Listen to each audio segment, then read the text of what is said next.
Hello, hello, hello, and welcome to this episode of the PD Smash Podcast.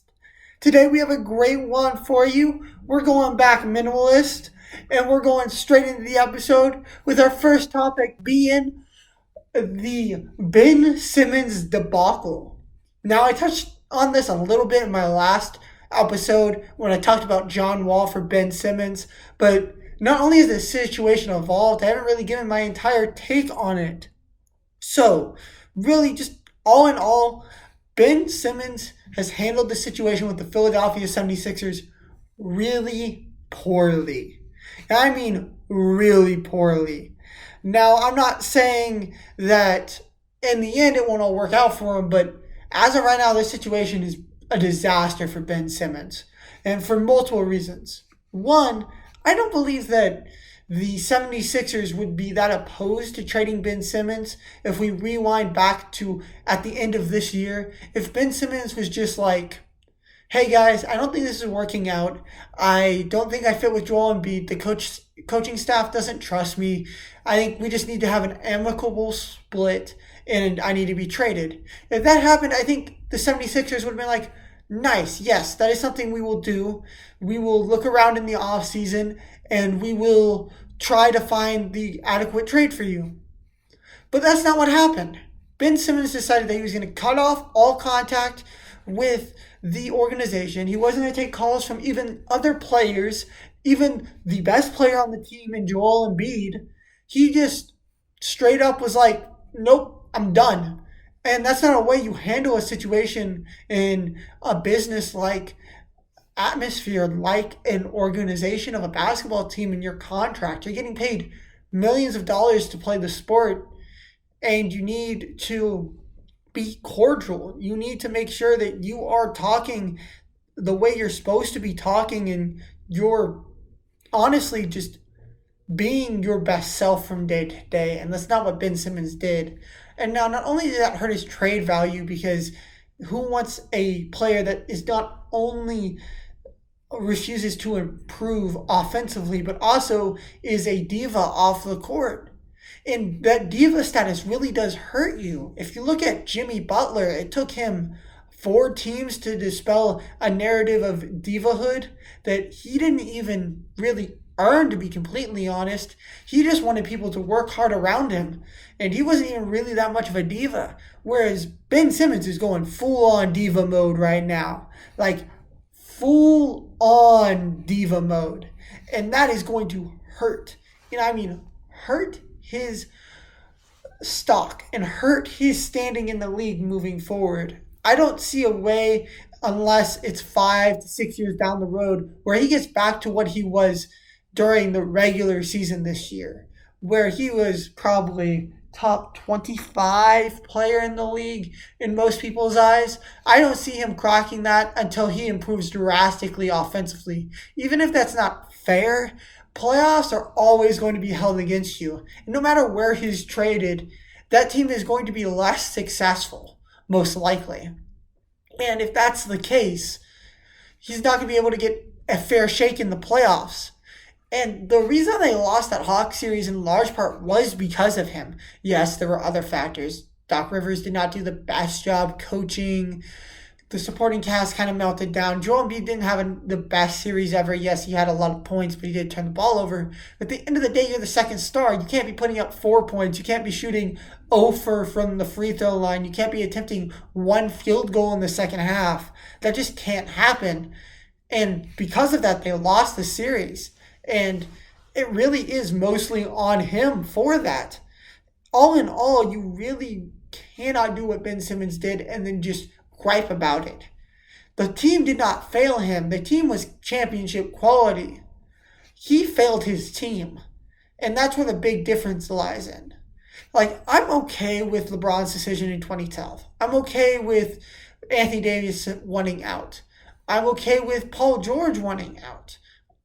I'm okay with Russell Westbrook wanting out, with James Harden wanting out, because they gave everything to their team, and their team wasn't able to make a championship roster around them.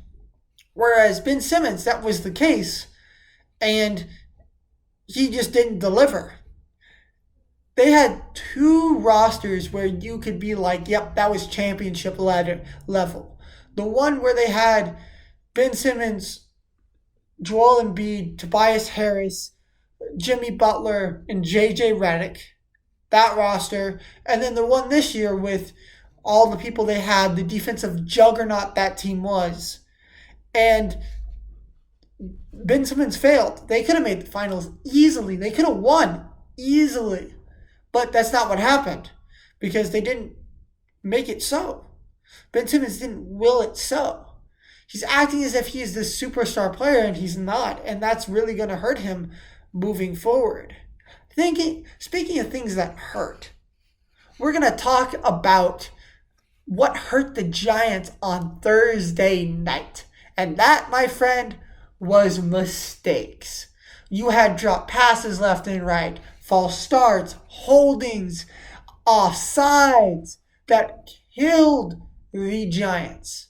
Now, don't get me wrong, even though the Giants did, in a major way, choke the game, the football team also choked the game. It seemed like both quarterbacks through the first three quarters were playing really well. And it was neck and neck. And the football team pretty much had it in grasp. And then there was some miscommunication on a hitch route. It's not a bad throw in retrospect. It was that he thought Terry McLaurin was going to be in a spot where he wasn't, and he pre-threw. He threw to the spot rather than the person, what you have to do in the NFL in a lot of cases, and they were just off. And that's going to happen, and it's growing pains because Terry McLaurin and Taylor Heineke haven't really played together. However, that does not change the fact that the Giants, the New York Football Giants, had the chance of a lifetime. I mean a chance of a lifetime to essentially ice the game, go 1-1, and be tied for the lead in the division. They're like, you know what? We're A, not going to get a first down. Then we're B, going to hold them to a long field goal with a very notoriously unreliable field goal kicker. And then we're going to jump off sides, which then gives him a second chance. And he misses the first one, but drills the second one.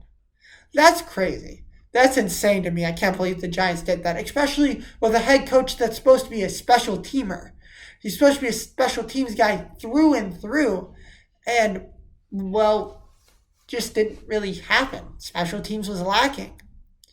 Next up, we have the Arizona and the Vikings game. And, man, was that an entertaining game. Just in general, what an entertaining game to watch. And if I'm being completely honest, Kyler threw this game in a couple instances. He had a really, really good first half and a subpar second half. He did not need to throw the amount of passes he threw. He did not need to do everything he needed to do. But he did, and that really hurt him. However, moving forward, I think that he's going to clean some of that stuff up. However, this does just come down to the fact that the Vikings are cursed when it comes to kickers and missing easy field goals. And that's just what happened. And they're cursed. And it's sad. And I apologize to you, all Vikings fans everywhere, for what has happened. Next, we have the Titans and the Seahawks game, and this is just a King Henry run game. First half, the Titans were getting pretty fairly demolished, and honestly, it just did not look right from the beginning in the jump for the Titans, and then something flipped in the second half, and King Henry was like, you know what, I want to rush for 150 yards. So I get on track for rushing for 200 yards again in a single, not 2,000 yards for a single season. And I just think that's ridiculous. I think King Henry's ridiculous. That's why they lost the game. Yes, did the Seahawks choke the game low-key? Yeah. But that was just more King Henry being King Henry than anything else. If you score 30-plus points in a game, you should be able to win that game in a lot of instances.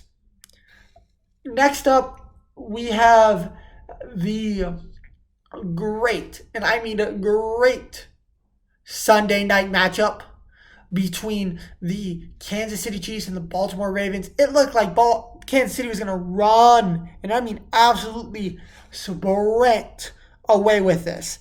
Like, sprint. Like, make sure they were just going to run, crouch the Ravens. The Ravens would probably then miss the playoffs. It was tough, and I mean tough for them. Overall, I just cannot believe what happened, the turnaround. Lamar just flipped a switch, and it just worked. And it worked so incredibly well for the Ravens, and they were able to win the game and pull it out because their rookie defensive edge rusher just pop with the ball. That was not so much Clyde Edwards-Helaire not having good ball placement and good ball security, and more just that the rookie just having a perfectly placed ball punch. And it was really just amazing to see. And that game was so amazing to watch. A couple other things to quickly note about this week. Chargers, Cowboys, close game. Cowboys won it. But really, the Chargers lost that in a lot of instances. I think the Chargers are a better team. They just had a down week. We got the Buccaneers-Falcons. This game was crazy because it felt like the Falcons are in it. The Falcons are in it. Nope. And the Buccaneers just went on a run and just trounced everything. The Patriots did what you expect. 25-0. That's what you expect. Bill Belichick versus a rookie head coach. Rookie head coach and a rookie quarterback. That's what's going to happen. Rams almost blew a gimme win when Carson Wentz went down. That would have been a tough situation. Broncos continue their dominance. Not to say that the Broncos really had a great schedule so far, but they're still playing well, and you got to give them credit for that. The Texans actually look good. Like, yes, they lost to the Browns, but they were pretty neck and neck with the Browns until Tyrod went down. And from everything I've seen so far, it doesn't seem like Tyrod's going to be injured for that long. And if that's the case, that could be really good. And yeah, just moving forward, I think this is shaping up to be one of the better weeks in football. And one of the better years of football, I should say. Now, week 3, couple key matchups I think you got to keep an eye out for. A couple good games. I think the Chargers-Chiefs game is going to be a really good game. I think you're going to see like a 37-35 type game. I think it's going to be really high scoring. I think you're going to get that really big punch. Carol, if you're looking for a blowout and just to celebrate on someone's grave, Cardinals are going to destroy the Jaguars in their entire careers. The Washington Bills game is going to be a really interesting game because it's going to be like, this is going to be the football team's real test of like, when the defense needs to, are they going to be able to hold the other team to 20 to 25 points? Because that's what you're going to need to do if you're going to give that offense a chance to succeed against the Bills defense. Washington's defense needs to step up to the challenge, so we'll see what happens there.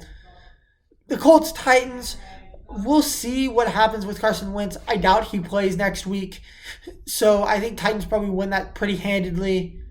Patriots is probably going to beat up on the Saints because Jameis Winston hasn't had enough time in that system to really like understand and grasp it. So I could definitely see that being a very another troublesome game for the Saints.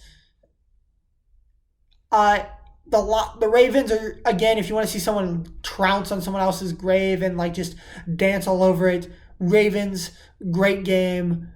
I think they'll win. I expect the Broncos to go to 3-0. Beat up on the Jets, go 3-0.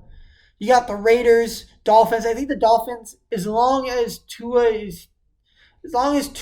gets in, I don't know what the status on Tua is at this point. But if Tua plays, I think the Dolphins win. If the Tua doesn't play, I think the Raiders improve to 3-0. We've got the Seahawks-Vikings game, which I think is going to be a good game, but I think Seahawks are probably going to win by about 7. Packers 49ers, I think Packers are going to win this game. I'm not as high on the 49ers as everyone else. I don't trust Jimmy Garoppolo in big spots, and they really haven't been in a big spot yet this season. So I think 49ers are going to fall to the Patriots. Eagles, Cowboys, look at upset alert here. I could definitely see the Eagles being able to score a lot on the Cowboys here and maybe pull away an upset on Monday Night Football. But now really for the big game of the week, the game that everyone I'm sure is going to be tuning into and looking for, it's that Buccaneers-Rams game. And I think that Buccaneers-Rams game is going to be an awfully good matchup.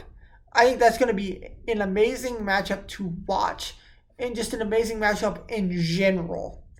I think that the Buccaneers and the Rams match up extremely well. It's one of the best offenses in the top 2 to 3 offenses in the league against the top 3 defense, probably the best defense, versus a defense that's probably top 10 with an offense that is probably top 10 on the other side. So it's going to be seeing how that meshes. I do think the Rams win because regular season, I like Sean McVay more than I like the Sean McVay-Matthew Stafford combination, more than I like the Tom Brady-Bruce Arians combination. However, in the playoffs, I think that probably will flip. But right now, I would say it's probably Rams right now. It's probably Rams by 3. It's probably going to be that game. Overall, I think Week 4 is going to be a great week of football. And overall, I really just want to thank you for listening to this episode of the PD Smash Sports Podcast. Now, I know this was a little bit of a shorter episode. Not really much going on in the sports world as of right now. Next week, we'll have a longer episode. Hopefully, I'll have a guest on as well. And we're able to get you another one of those 30 to an hour minute episodes that you are accustomed to seeing. However, for now, I want to thank each and every one of you Smash fans for tuning in. And without further ado, PD Smash signing off.